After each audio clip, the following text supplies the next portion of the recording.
Blog Talk Radio.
Good morning, everybody, and welcome to the Women of Golf Show. I'm your host, Ted Odorico, and right alongside is co-host, Legends Tour player and LPGA professional Cindy Miller. Good morning, Cindy.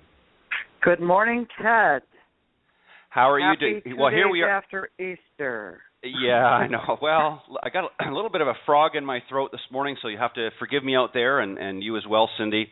Very exciting week this week for a couple of reasons. Obviously, we're on the cusp of the Masters week. We've already started, actually, and Cindy, you were just telling me about your daughter being there for the Golf Channel. We'll talk about that in just a moment, but let me remind everybody, of course, we are live every Tuesday morning, as we are this morning.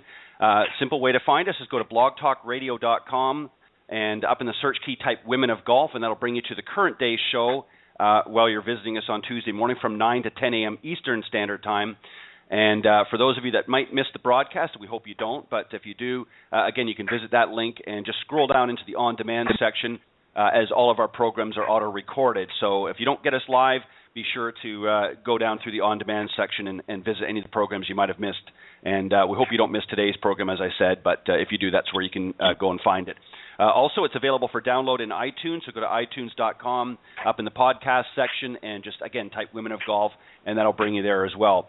Don't forget, if you want to call in live or call in during the live broadcast at any time and speak with either Cindy or myself or any of the guests, you can do so at area code 347-945-5855. You can also email us with any questions or comments about the program at womenofgolf@gmail.com.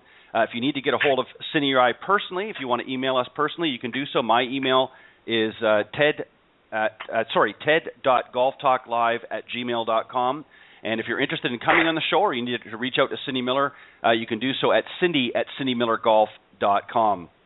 Got a great show this week, Cindy. We got coming up here first in just a few minutes, Katie Kempter. She's the winner of the 2015 Volvic Championship on the Symetra Tour. Very excited. We're going to start having some of the winners on here. And then a little bit later on in the broadcast, we're going to interview Melanie Bedrosian, who is the Executive Director and Corporate Counsel for JBC Golf and the the LPGA Golf Clinics for Women. So we're going to be interviewing them here shortly. But as I said, Cindy, great week on the beginning of the Masters week. And you were just telling me off air that your daughter is working there for the Golf Channel this week. She is a feature producer for Golf Channel, and she is at the Masters, and she produced a few of the drive, chip, and putt features. That the drive, chip, and putt was Easter Sunday, and there were many, many winners from all across the country, and a couple of the girls that she did features on ended up being the national champion. So that was kind of cool. It's a busy week always. For Golf Channel and golf, and it's a beautiful week. Yeah, exactly. And of course, we were there enjoying some of the great times that are going to be had this year, and it's an exciting tournament. You know, Cindy, I always wonder about this question. You know, the onslaught of Tiger Woods tour a few years back, Augusta has gone through a lot of changes. particularly, because he did so well there in his first event. And, they expanded the course. They did a lot of things. Is there really anything they can do to Augusta National, do you think, to really make it any more difficult than it really is? No, and I don't think they need to. Yeah, I think it's the tradition. It's just, it's golf's best week, if you will. Yeah, it's I spring, agree. There's flowers, it's excitement. It's just amazing. Yeah, it's it's the, if you will, and I hate to use the comparison, but it's essentially the Super Bowl of golf, really, if you think about it. Certainly not to take away or detract from any of the other majors that happen. The U.S. Open, of course, but I think the Masters has sort of a special meaning for everybody because it is such a unique. It's beginning of the year. It's the first major, and it's just Augusta National is just such a beautiful golf course that if you haven't had the honor or privilege of going there, you need to make it some point here in the next few years and go out and watch a Masters tournament. There's nothing like it. Yeah, absolutely. And obviously, as you mentioned, we had a pretty exciting weekend this past weekend in golf. There were two playoffs. Brittany Lincecum eagled the 18th hole at the Anna Inspiration, and to tie Stacey Lewis, and she ended up winning on the third playoff hole. Fantastic. And then, did you watch the men? I didn't. You know what? As I was telling you, I was trying to get out and in the boat this weekend. We had some problems, so it just was not a good weekend, and I didn't get a chance to. Unfortunately, didn't get a chance to watch any of the golf this weekend. But did you yourself, or? I did, and it was pretty awesome. It was really awesome. Jordan Spieth, Johnson Wagner, and oh my God, I can't remember his name. How bad am I? They were in a playoff, and he ended up winning. Wow. Jordan, what's interesting, Cindy, is you mentioned Jordan Spieth. His name's coming up a lot here recently, isn't it? It is. I think he's almost a really good player. He bailed out, though. He kind of gagged it in the playoff. Yeah, he's always seems to be, though. His name, week in, week out, I always hear his name circulating around in the tournament, and he's just hovering right there, up among the leaders almost every week. It seems. Maybe it's just me, but I just seem to hear his name all the time. Well, he made a clutch putt on 18 to tie for the playoff. Johnson Wagner made a really long putt for birdie 18 to get in the playoff, and J.B. Holmes is the one that ended up winning. And J.B. Holmes was sitting around. He shot 64. He could have shot lights out. He kind of bailed on the last few holes. He did, he played great. Right. And he sat around for a couple hours waiting for everyone to finish. And then they were in the playoff, and JB ended up winning. But Johnson Wagner, it's just a great story, and it just goes to show how great these players are. Yeah. They really, everybody can play. Everybody can play. You got to be so good. And consistent, and that's the thing is, a lot of people, it's very easy, in the media you see sometimes a lot of critics talking about some of the players and, well, he or she did this or didn't do that, but when you think about it, it's not that easy. We know ourselves just going out and playing for fun that you're not going to be at your best week in, week out all the time, and for these guys to be under the gun like that every single week, the ladies as well, that's not an easy task. There's a lot of pressure to perform. There's a lot of media attention on these guys, especially the closer you get to the leaderboard, and it's not an easy task. So, when you hear, things like, well, so-and-so kind of choked out there or didn't really play a great round, it's probably still a better round than most amateurs out there would play, but it's not going to be done week in, week out. It's very difficult. Well, and Brittany Lincecum had not won since, for a few years. And in 2009, she eagled the 18th hole, which was, it's the old Kraft Nabisco. Yeah. Dinah Shore in the first major on the LPGA Tour. And she did the exact same thing this year. And so, she said, wow, it was Easter Sunday that time, and it was Easter Sunday this time, and how random that you would knock at 8 feet to make an eagle. It's just they realize, all the stars must align to be able to pull this off, and it doesn't always work that way. I mean, the 144 people tee off every week, and only one gets to win. Right, exactly. And it goes to what we've talked about here earlier on in the program, about the mental side of the game. I would really find it difficult to find a player in today's tour, any of the tours really, that doesn't have the physical game. I think it really boils down to the mental side of things, that mental toughness that we all need to get out there and grind it every week.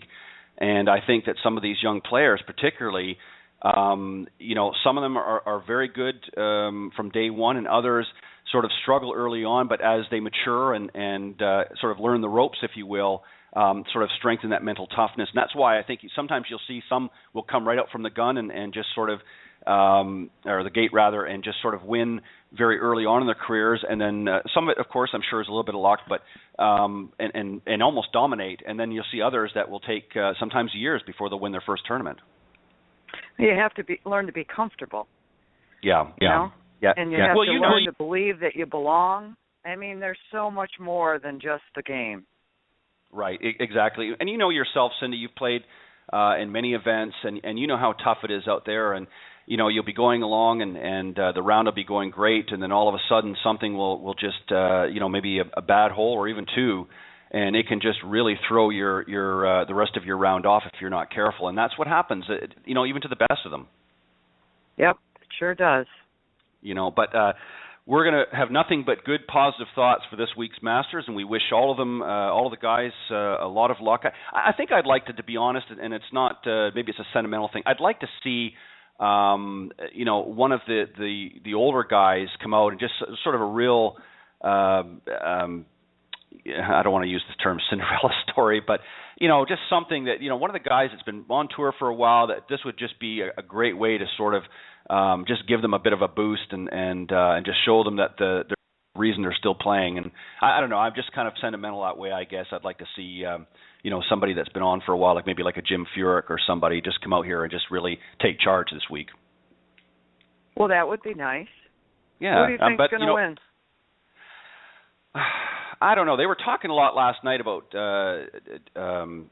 Jason Day and who was the other one that they were talking about last night on the Golf Channel, and I don't know. I'd like to see, to be honest, I'd like to see Jim Furyk, somebody like Jim Furyk. Everybody always talks about Phil and or Tiger and some of those players, I don't know whether he's going to be in it or not. I haven't really looked to see who's in it, but I would love to see Freddie Couples if he played. If he played, I'd love to see Freddie come back. I think he won in '92, if I'm not mistaken, the year, and I know it was a very emotional week for him. And I'd like to see somebody like a Freddie, or like I said, one of the more seasons player. What about yourself? I'm not sure. I don't really have a favorite. I like watching good golf, and I like seeing drama, and I like the tension and the pressure, and I like to see who can perform when there's a gun pointed at their head and they get to choose whether or not they pull the trigger. Right. It's just fun for me to see, can you really compete at this highest level and pull it off? And this is what they practice for. This is, it's as the privilege of pressure. That's what this is all about. Well, speaking of pressure and speaking of winning, we have a young lady that's going to be joining us here in literally just a few seconds. I see she's on board with us, so let me just do the introduction here. Her name is Katie Kempter. She is the winner of the 2015 Volvic Championship on the Symetra Tour. Just a little bit about Katie. This is her fifth year on tour. She's 27 years old. I normally don't like to tell young ladies' age, but in this case I will. So she's still quite young. I haven't seen that number myself for a long time. The Volvic Championship was, of course, her first career victory. She's had 8 career top 10 finishes on the Symetra Tour, 18 top 10 finishes, and 3 wins in college, where she attended the University of Denver. Originally from Albuquerque, New Mexico, but now lives, of course, where many great players live, down in Jupiter, Florida. And she qualified for LPGA card right out of college back in 2010 through Q School. And we're going to talk to her a little bit about her win and just some other challenges that she faces while out on tour. So let's welcome Katie Kempter. Good morning, Katie. Good morning. How are you all? We're doing very well. Good morning. We're great. Good. Welcome to the show, and thank you very much for taking some time out of your busy morning. We know you got lots of things going on, and we appreciate you taking some time and joining us this morning. Obviously, you won the Volvic Championship earlier in the year. I believe it was in latter part of February out in Beaumont, California. Tell us a little bit about the win and why it was so special for you. Yeah, my dad was out on the bag. My mom was out watching, so that was the most special part about it all. We had, I think I finished the day coming in 4 shots behind the lead. The weather was a little iffy. Ended up birdieing the last 3 holes to get into a playoff. I was the second to last group coming inside to watch the leaders come in, and then ended up getting up and down on the second playoff hole, and that managed the victory. So it was pretty special. Wow, very good. That's awesome. Thank you, Cindy. I know you had some questions as well. What did you shoot to win the tournament, Katie? I shot 5 under total, 71, 69, 71. Wow, awesome. How many holes was the playoff? 2 holes. We played 18 2 times around. And was it a par 4 or a par 5? Par 4, I think about 375, 380 yards, a little slight dogleg right, downwind, pond on the left. Good hole, actually. Good hole coming in. Ended up having to hit 3-wood off the tee just because driver brought water into play with the wind being with you. And who were you in the playoff with? I was in the playoff with, I just had a major brain fart. I did earlier. I forgot who won this. Lee Lopez. Lee She's Lopez. from California as well. Yeah, I think she went to UCLA. Great girl. Awesome. Fantastic. Awesome. Now, how cool was it for Mom and Dad to be there with you when we all know what it's like for you to become such a great player? It's not like you just practiced for a couple of weeks and you showed up and won. This has been an investment of time and money and life and blood, sweat, and tears, as we would call it. It has. How cool. And I mean, my parents have been with me every step of the way. They've believed in me ever since I decided I wanted to turn professional. I mean, even when I pursued college golf and getting the scholarship and getting my education basically paid for, and to have them there was very, very special. I mean, they get out to about 5 or 6 events a year, so I guess I took advantage of when they were there. Now you said, Katie, you said that your dad was on the bag that week. How special was that? It was great. I mean, he's like my best friend. The relationship he and I have with golf, he started me in golf. He kind of started teaching me golf, but as I became better, he kind of handed me off to my teacher, Bill Harvey, who I've worked with since I was 13, and continue to work with him today. But anytime we're together on the golf course, it's a very special place, whether we're playing together or he's caddying for me. I mean, I used to caddy for him in his regular little section events that he would have back home, and it's just a great place to be with my dad. Yeah, and I'm sure it's interesting to get his perspective. Obviously you're in the moment and you're trying to figure out what you're going to do for next play. It's kind of nice to have a familiar voice sort of encouraging you and sometimes maybe even guiding you in some way. Is that pretty accurate? Absolutely. I mean, it's funny. I had about a 4-footer on the first playoff hole for par, and I remember thinking over the putt, I'm not as nervous as I always thought I would be. Like, I thought a 4-footer, I'd be pretty nervous. I knew I needed to make it, and I was okay. And I asked him later on after the playoff and a little bit later into the evening, I said, how nervous were you? And he's like, I was standing there with that 4-footer, and he goes, I could hear my heart pounding, and the only thing I thought was, I hope hers isn't pounding that hard. But it's just nice to have somebody you're comfortable with when you're on the bag, and that was the most special of everything. So that's awesome. Now, you've been on the Symetra Tour for 5 years? I have, yes. I played on the LPGA in 2010, didn't keep my card, and then I've been out on the Symetra Tour ever since, and it's been an amazing. The progress the Symetra Tour has made as a tour as a whole has been unbelievable in the 5 years I've been out there. I mean, when I got out there in 2011, no offense to what they were doing, but it was just not professional enough. It didn't have that feeling of I'm a professional golfer, and once the LPGA kind of got their hands more into it, when they cleared their plate and got their tour healthy again, Mike Wan was able to come in and kind of direct the tour where he wanted to go. We got lucky with a great sponsorship with Symetra. They've been with us, I think they began in 2012, if I'm not mistaken, and it's just been this great development of a tour, and they're really trying to make it so that when those 10 girls from the top 10 on the card race for the card advance, they stay up there and they have a lucrative and successful career on the LPGA. Let me ask you, on your first year on the LPGA Tour, how many events were you able to get into? I was able to get into 11. I played my way into 13 through the money list, and that was with a full card. I finished second AQ school back in December of 2009. Wow. That's impressive. I felt like, every time I stepped out there, I felt like I had the top 10 to keep my card.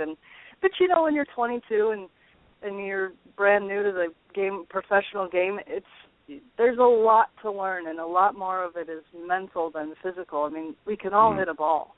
It's just getting around the golf course, managing your emotions, managing your game plan, sticking to it, and being able to enjoy it, because that's why you're out there. At least I can't speak for everyone, but that's why I'm out there.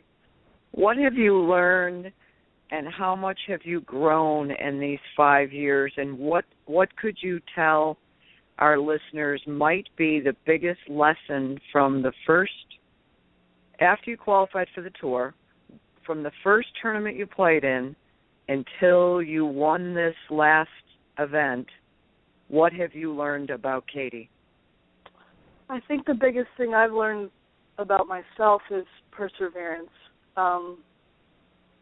With golf, there's a lot of up and downs throughout your career, and that goes in a round of golf too. I mean, you're going to make some bogeys, you're going to make some birdies, but to be able to realize that I wanted to be out here, and I want to continue to be out here and chase that dream, that to me, to see myself go through the lows and then start to come back up and get on the high, has been the biggest thing I've learned, is that I don't give up.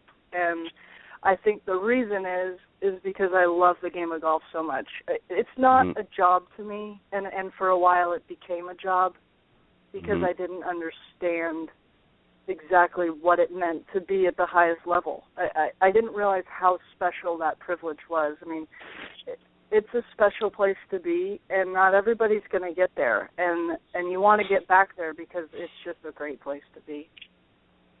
Yeah, and you're right, Katie. At 22 years old, even though you're technically a young lady at that point, you're still got that sort of young kid in you, and you're I don't want to say a little cocky, but I think there's always in youngsters there's a little bit of arrogance that goes along with it. You think, okay, I can take on the world, and then reality sort of you get out there amongst some of the best players in the world, and it sometimes is a little bit of a reality check and say, wow, I've not just got to bring my own game here, or my best game, but I've got to really think about what I'm going to do out here on the golf course. Was that kind of a little bit of an experience that you had early on? A little bit. I've never been much of a cocky player. My coach has always said, you need to get more cocky, and it's just not in my personality profile. But as far as getting out there, all of a sudden, in December I was like, all right, I got my card, I'm super excited, and then had a layoff for 3 months, and I just sat there and thought about oh my gosh, what am I about to get into? And I got to the Kia Classic in San Diego, and here's Julie Inkster, who I've grown up watching and idolized, and I'm hitting balls next to her, and there's Laura Davies hitting balls, and there's Lorraine Ochoa, and all of a sudden I was just kind of starstruck, like, do I really belong out here? I mean, do I belong here?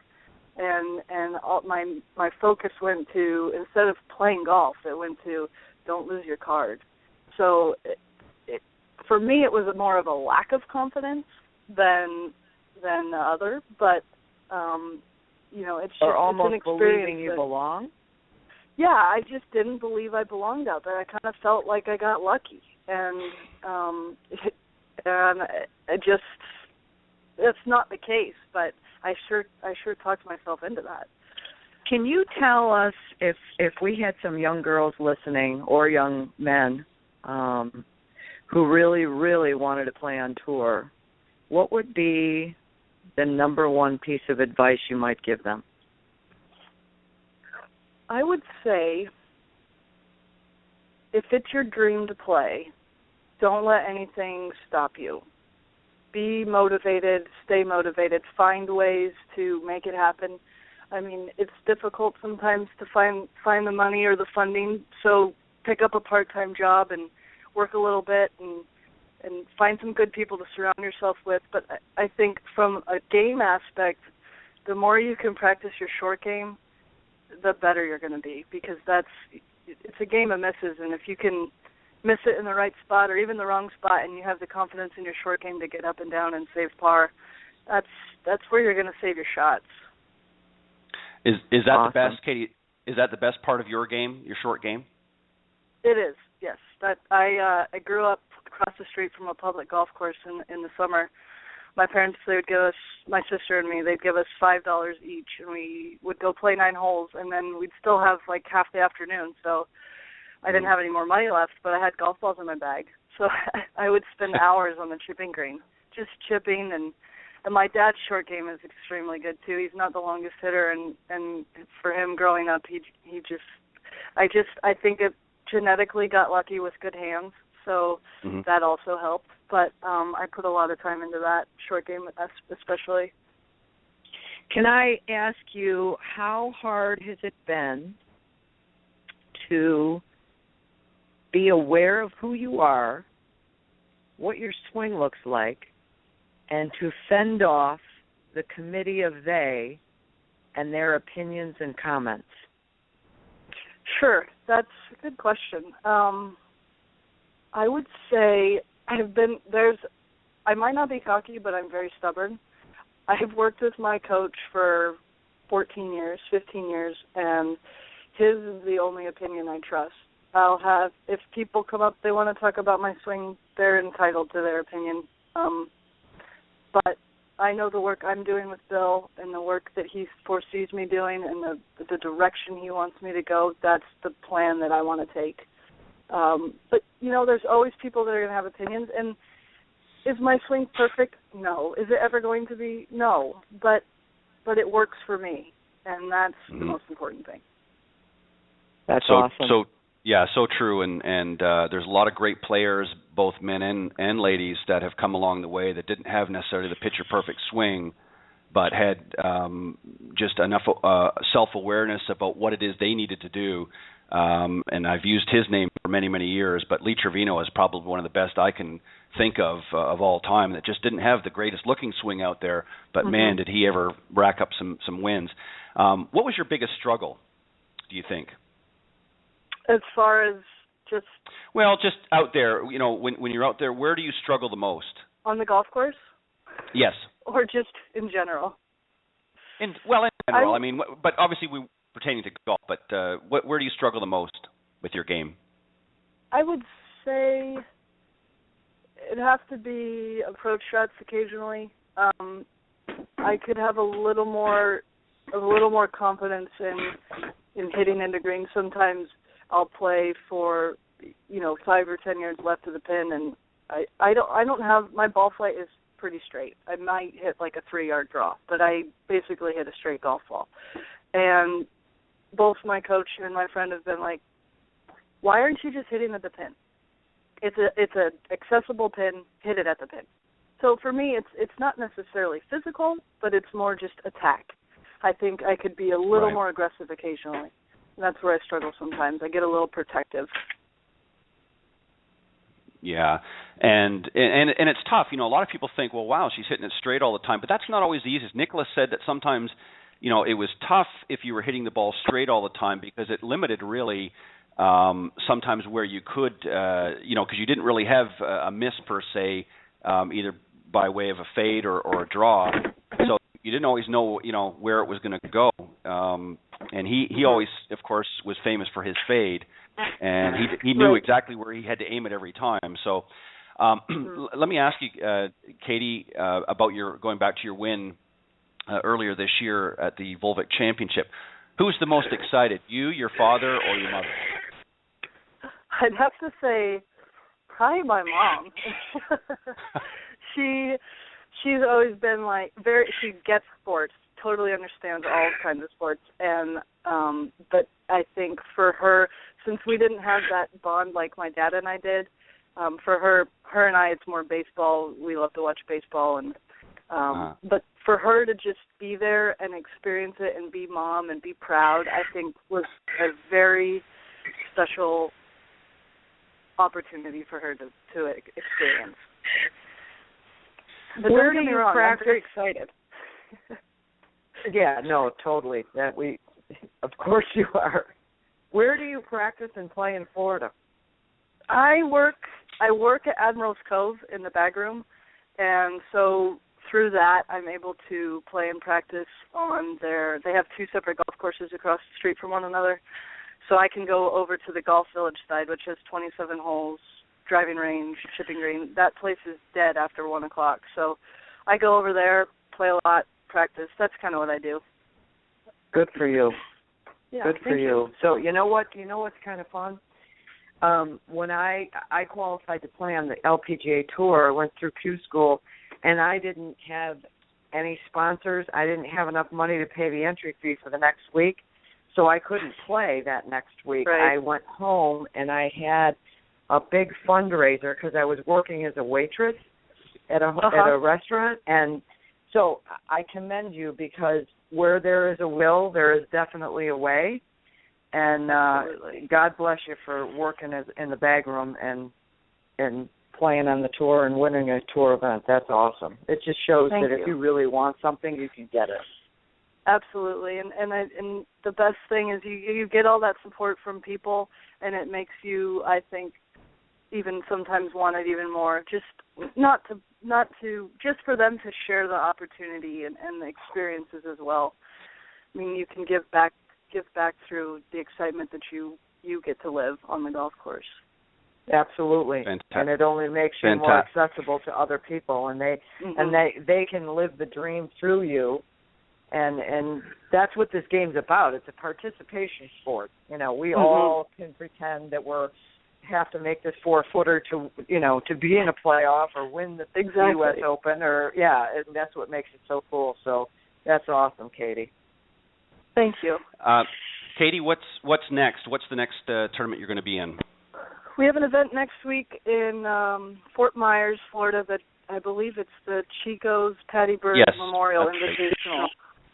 So that's going to be pretty cool. You're playing with my Legends friends. I know. It's just a great format they've put up. So it's a regular event for us, and after 36 holes, instead of cutting to the top 70 in ties, they're going to cut our field to the top 50 in ties, and then 30 Legends Tour players are going to come in and play in a separate purse, but on the same course in our pairings with us on Saturday and Sunday. So it's a unique event, and what a great way to blend the future with the past. And I mean, these are the women who pioneered the sport of women's golf and brought it to where it is today, and to have the opportunity to play with them is extremely special. Well, that's awesome. Let me just say, Katie, you better bring your best game because some of those ladies are pretty tough competitors. I tell you, Cindy, you can vouch for that. Yeah, I happen to be a member of the Legends Tour. I did ask for a sponsor exemption, but I didn't get one. But I was hoping to be down there with you. But you're going to have a great time and soak up all the knowledge you can, because you Absolutely. sound like you're very teachable and humble. Thank you. Well, Katie, we want to thank you. Unfortunately, our time is up, but we want to thank you for joining Cindy and I this morning on Golf, and particularly we want to thank you and congratulate you on your win earlier this year at the Volvic Championship. Well, Cindy and Ted, thank you so much for having me. I appreciate the opportunity. Best of luck there. Yes, best of luck, and much continued success. All right, thank you so much. All right, bye-bye. Bye. Okay, that was Katie Kempter, the winner of the 2015 Volvic Championship on the Symetra Tour. What a great young lady, eh, Cindy? Yeah, absolutely. Yeah, just a smart young girl. I can see a very promising career ahead for her, and just going to be exciting to watch and see. And I'm sure, as you said, she's going to have a great time next week at the Chicos. So we'll have to see what transpires there. Our next guest, as we mentioned, Melanie Bedrosian is joining us here now as well. She's the executive director and corporate counsel for JB's Golf Inc., and as well as the LPGA Golf Clinics for Women. She is, and that's based out of Boston, Massachusetts, and Melanie has been part of the development of the current LPGA Clinic series for the last 15 years, and as executive director, she's responsible for cultivating and maintaining sponsor relationships from contract to on-site execution and fulfillment. And without any further hesitation, let's bring on Melanie. Welcome, Good morning, Melanie. Good morning to both of you. Good morning. Thank you for joining us. Thank you for being on. Thank you for having me. Well, we're looking forward to it. Cindy, why don't you start things off, and then I'll jump in a little bit.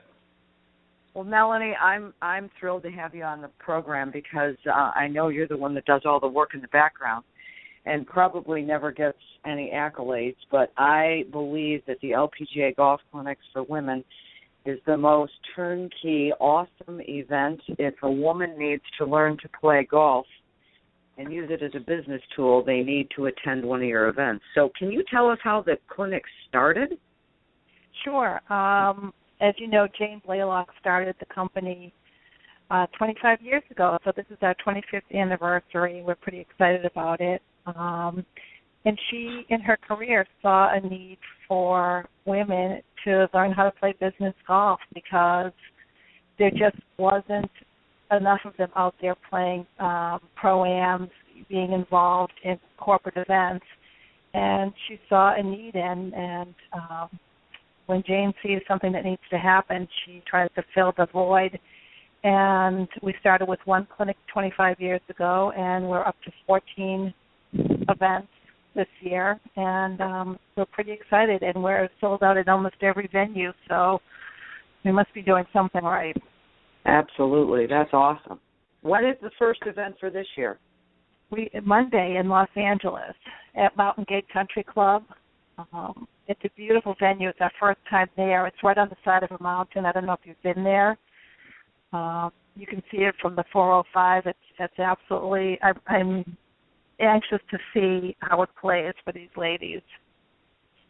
Wow, that's awesome. And how many women will be coming? And there'll be, right now we're at 133. Holy cow. I know. It's crazy. That's fantastic. So you and how many events are there on the schedule this year?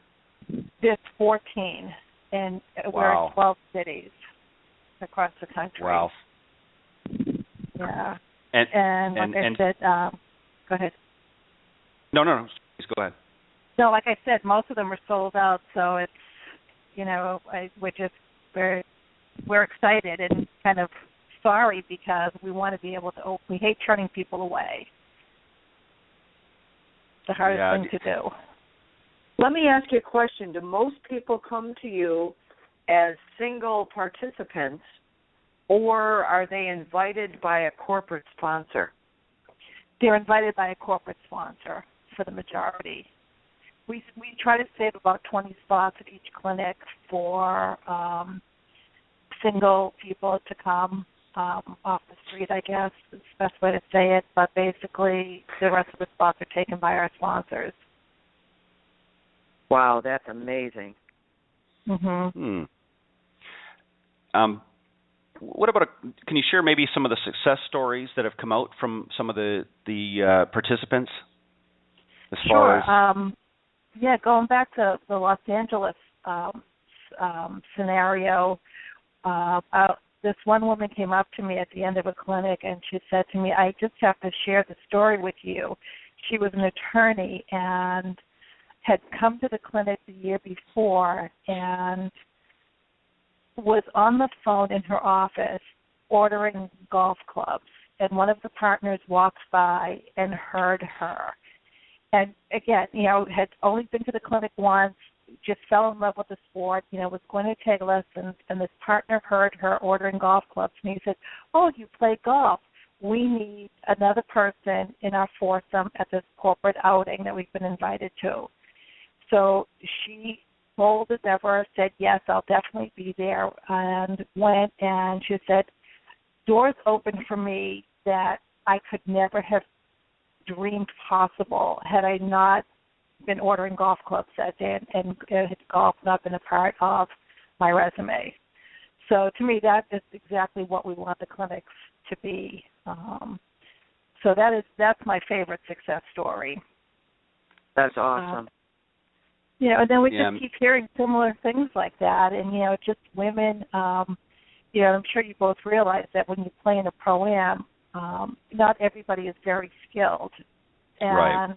I think women are more intimidated by the fact that they're not that good, and our goal is to teach them that you don't have to be that good. If you know the rules, if you know the etiquette, and you keep up the pace of play, people are going to want to play with you.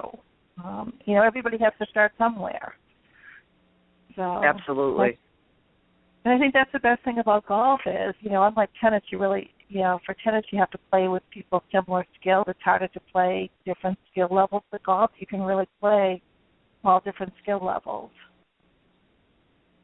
That's for sure. So let me ask you a question. Do people come back year after year? We do have a lot of repeat people. What we do find is, for example, like our sponsor hosts will come back every year with different guests. But they, and again, some are repeat, but mostly it's the host that's the same.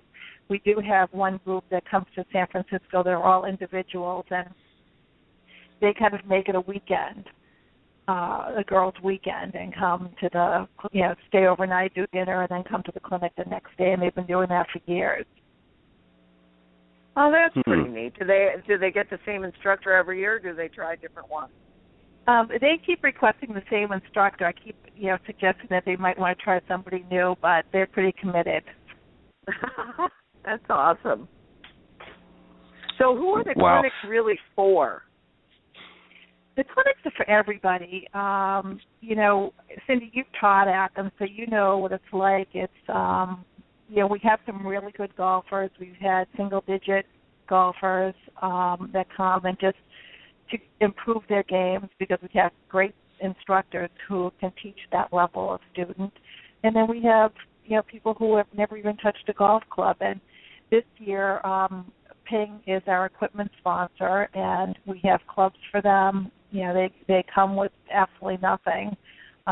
You can show up with just, a pair of sneakers and, obviously the appropriate attire, and we provide you with Titleist, Pro V1 golf balls, and Ping clubs. So you can just come and show up, and we take care of everything. And you know what? You do it so well. When do you work on these? Are you working on next year now, or are you really trying to make sure everything's tightened up for the full schedule of this year? I mean, people always say at the end of the season, "Oh, now you can relax and do nothing." I mean, we are always talking about next year. As you all know, sponsorships are difficult to come by And Jane really does a great job at, getting new sponsors. It's my job to maintain them. So we're constantly working on next year. And we have such a great group of women that work with us that, as you know, nothing is done by an individual, and everybody has their role. And, when we get to a clinic site, everybody just goes in their own direction and does their thing and puts together this great product that we're all very proud of and happy to be a part of. And you really should be proud of it, because I've never been to an event that's run more like clockwork ever. You do a great job. Thank you. I appreciate that. Is Plus there? We have a great group of teachers. Well, of course you do. That was a perfect plug, Melanie. Thank you for doing that. Melanie, let me ask you, with respect to just the number of events that you have throughout the year, is that sort of a manageable amount? Are you looking to expand to more, or is that sort of a magic number that works? In order to keep it, obviously you want to have more attendees as time goes on, but is that sort of a manageable level the way it is now, or do you see it continuing to grow? That's a manageable level for us. We, a couple of years ago, 1 year we did 16, 1 year we did 15, and because it's the same core group of women that go to put this thing on, we found that 14 is a number that works for us. Right. Yeah, that's perfect. And who sponsors the clinics? We have MetLife as our premier sponsor, and we have Fidelity Investments has been with us probably the longest at this point. I think it's been over 14, 15 years. KPMG is joining us this year as a national sponsor, which is very exciting. Titleist, as I said, does our golf balls. FedEx Express has been a huge supporter. Mondelez International, which is the old craft. So like Oreo cookies and, the cookie part of craft. Ping does our golf clubs, and Cutter & Buck does our clothing. Plus, we have an association with both Golf Magazine and Golf Digest, which is nice. So you get some that way. That's fantastic. Well, that's certainly a very impressive list of sponsors to have backing up. And as Cindy said, you run a pretty tight ship, and that's fantastic. And I think it's great that more and more women are being exposed, especially women that are in business, are starting to see the benefits of playing golf and being active in golf as a valuable business tool. And I'm sure you get a lot of great feedback. Share some of the other feedback, if you don't mind, that you've got since doing the clinics. Sure. Just as far as our sponsors are concerned, we had one sponsor who brought a guest and a potential client. At the end of the clinic, she closed a multi-million-dollar deal, and she credits with, having been at the clinics with both of those customers. Her comment was basically, there is no place else that you get this kind of, long-term FaceTime where you really get, it's a bonding session because, you're out there with all your faults and you're supporting each other, and women are so supportive at, these clinics that, takes your relationship, especially in business, to a different level. So we love seeing, obviously, stories, and that's, again, why we encourage our sponsors to make sure they bring the clients that they're trying to really get business from, because it works. Right. And then the other part of it, go ahead. No, go ahead. The other part of it is just, when we have a lot of sponsors that will reward their people for service by sending them to a clinic. So they find that, especially like the accounting firms, they have a hard time maintaining their females in the companies. This is a reward that they give to them, and it goes a long way. I mean, they appreciate being asked to be there. So they use it as an incentive. Exactly. How do you pick the cities? Do you ever add new cities, or do you always go to the same city? We pick the cities based on what our sponsors want. We offer them the opportunity to select a market. For example, we're going to Dallas this year. MetLife wanted us. They're really developing that market. So they, asked us, would you go there? And we said, of course. You're our premier sponsor. And the clinic sold out within moments of putting it out there. Wow. Yeah. That's awesome. It's true. But I don't know, a couple of years ago we were in Dallas, and I'll never forget the day before the clinic it snowed, and we have pictures of Lori West hitting balls out of the snow in the bunkers. Wow. Yeah. Yeah, that's pretty cool. So this, as you mentioned earlier, Melody, this is the 25th anniversary of the LPJ Clinic series? It is indeed. Wow. Yeah. Pretty. And how long have you been with Jane? Over 20 years. Wow. Mm-hmm. I hope she knows how valuable you all are. She does appreciate us. That's good. Let me go on a 10-day vacation. I saw all your pictures. Well, Jane, as you know, has been on the show several times now, and certainly probably one of the hardest working women in golf today. And I'm sure, Melody, you can attest, and I know Cindy certainly can as well. And ladies are just doing a fantastic job of growing the game. And I get excited about that because I've always played over the years. I've always enjoyed when I've gone out personally and played. Actually, I enjoy playing with the women more so because even though they're a little bit intimidated at times, especially some of the newer golfers, they always have fun. They just enjoy themselves. They're very appreciative of being out there in any way that I could help, with their game along the way. They were just very, very appreciative and thankful and just like to get out there and have a good time, just like the guys do. And they're not competitive the same way. They're certainly competitive, but in a different way. And it was actually a great experience. So congratulations on all the hard work that you're doing, and Jane and all the others that with these LPJ Clinic series. I know that it's going to be a continued success story for sure. Thank you so much. I appreciate that.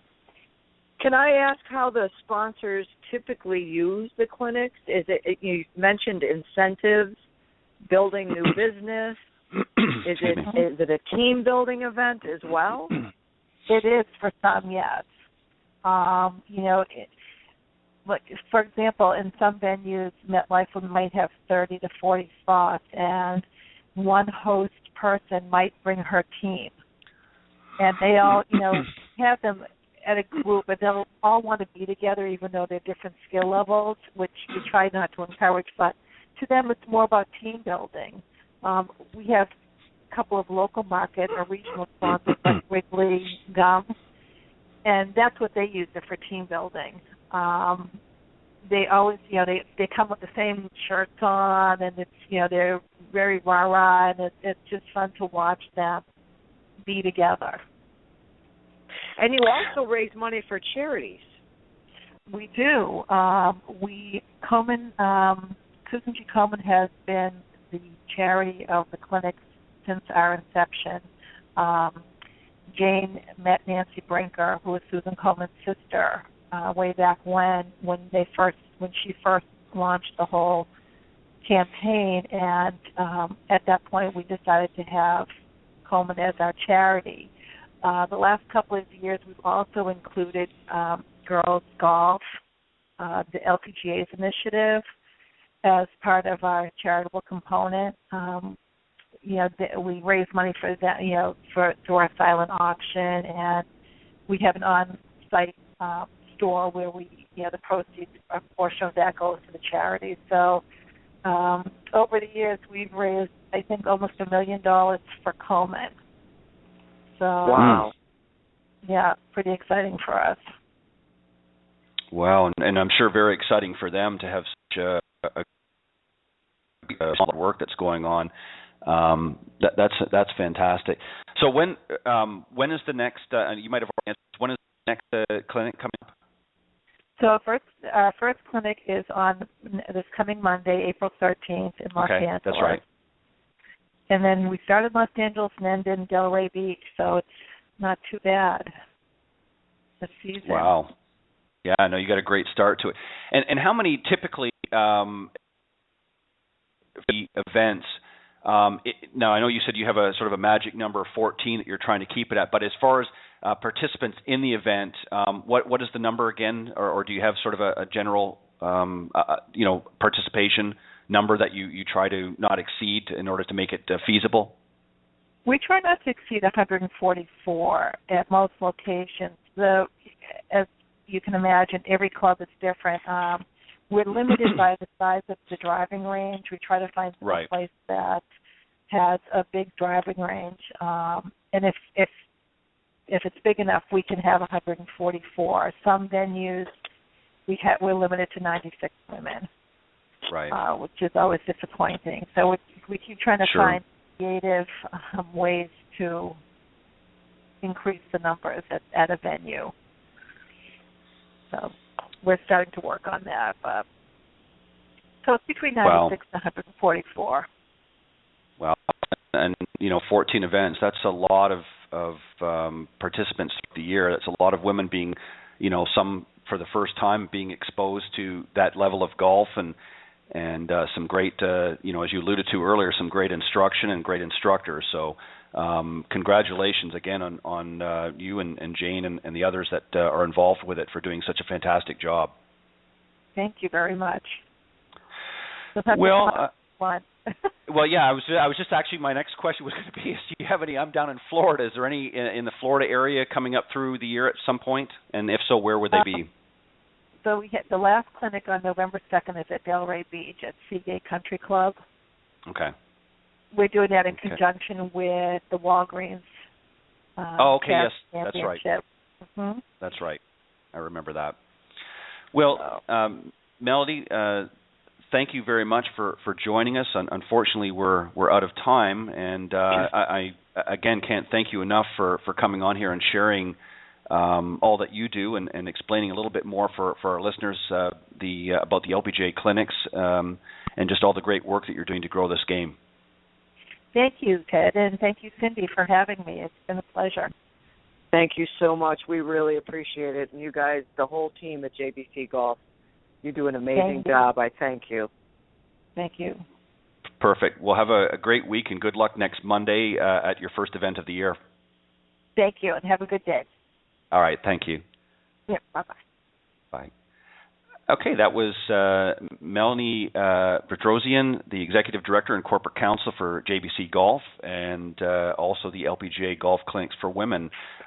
Just a great lady, another hard-working gal out there, just getting the job done. Her and Jane and her team just do a fantastic job, as do you, Cindy Miller, every week, not only here on the show, but throughout your own golf business, Cindy Miller Golf. And if you want to get in touch with Cindy, you can do that at cindy@cindymillergolf.com. We want to thank, again, our special guest today. We want to thank, first off, the 2015 Volvic Championship winner, Katie Kempter, for joining us off the Symetra Tour. Again, congratulations, Katie, on your win. And thank you for stopping by and sharing some great insight from a tour player's perspective. And, of course, thank you to Melanie Bedrosian, as I said, the Executive Director and Corporate Counsel for JBC Golf and the LPGA Golf Clinics for Women. On behalf of Cindy Miller and I, we would like to thank not only our special guest, but all of our listeners around the world for tuning into the broadcast. Be sure to tune in next Tuesday morning at 9 a.m. Eastern Time on blogtalkradio.com's Women of Golf. And until then, Cindy, have a great week and great weekend coming up, and enjoy the Masters. And we will see you guys right here on the Women of Golf Show. Excuse me. I knew I was going to do that. Have a great week, everybody. All right. Take care, Cindy. Bye-bye. Bye-bye. Bye.